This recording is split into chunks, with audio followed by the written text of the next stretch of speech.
I'm so sorry if I give the impression that just because I didn't like the way Russell Brand treated Andrew Sachs, that I therefore think he is entirely guilty of whatever he's being charged with or accused of by the Sunday Times, Times, and Dispatches investigation. I don't.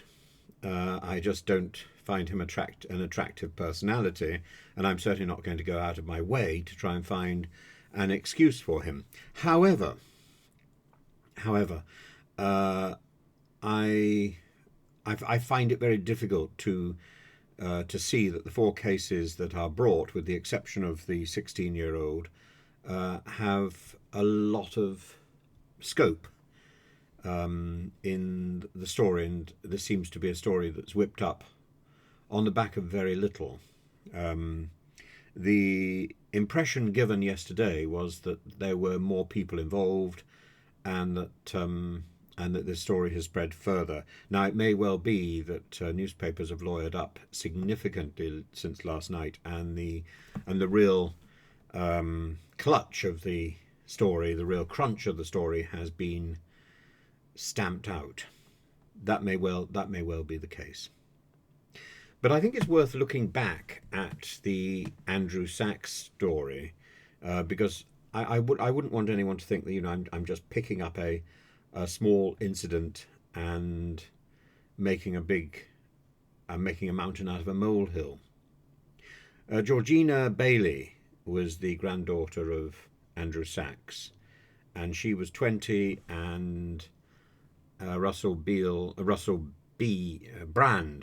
Russell Brand was 30, and there was a little affair between the two of them, and there was a prank BBC radio call in 2008, and Russell Brand, with his co-host Jonathan Ross, left vulgar messages on Andrew Sachs' answer phone, and frankly, since then I've not been able to watch either Russell Brand or Jonathan Ross. I never particularly liked Russell Brand.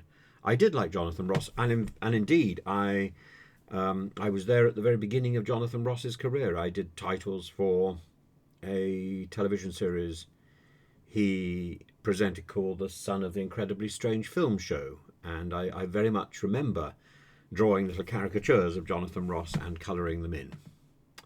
So I'm sorry that Jonathan Ross fell from the giddy heights, because I thought he was interesting, and I felt a link. I never really thought Russell Brand was interesting. And as for the scandal, this led to a suspension by of Jonathan Ross. It led to Russell Brand leaving. It led to the Radio 2 controller Leslie Douglas resigning, and Andrew Sachs was severely hurt. I believe he and his granddaughter didn't speak for quite a long time, and Russell Brand apparently said sorry, but it's not enough. It's not enough simply to say sorry, to go to rehab, and to explain all the failings simply by reference to booze and drugs. The people are still victims. People are still hurt, and there's a huge list of people who have been hurt by Jonathan Sachs. Not only in the sachsgate or Manuel Gate or whatever we want to call it. It's it's not the first time we've heard stories of people who claim that they had been abused by Andrews, by Russell Brand. It's not the first time, and I'm sure it won't be the only time.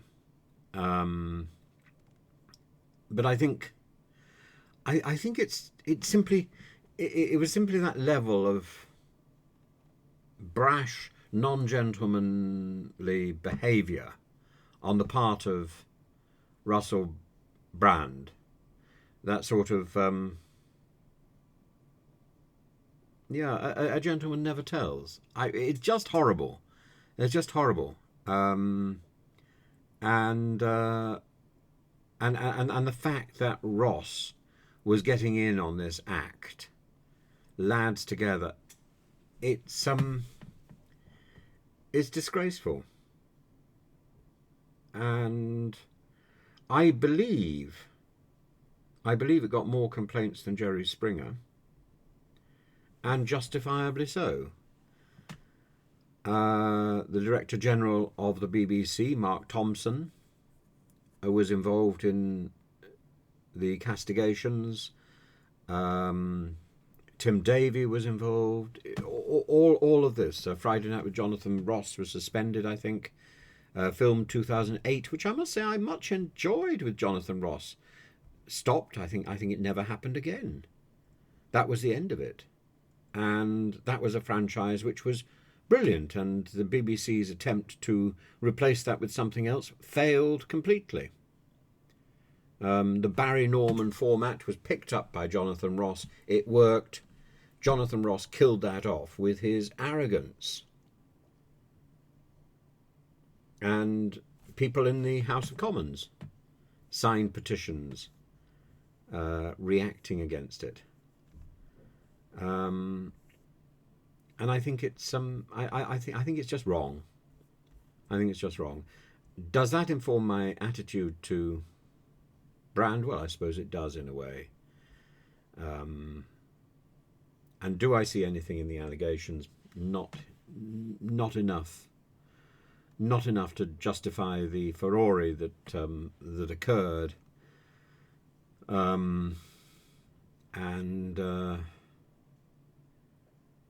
But at the same time, I think this probably is a bigger story, and I think there's something which is being hidden. I think there was something which was coming out today, and it never did come out today. That's the point.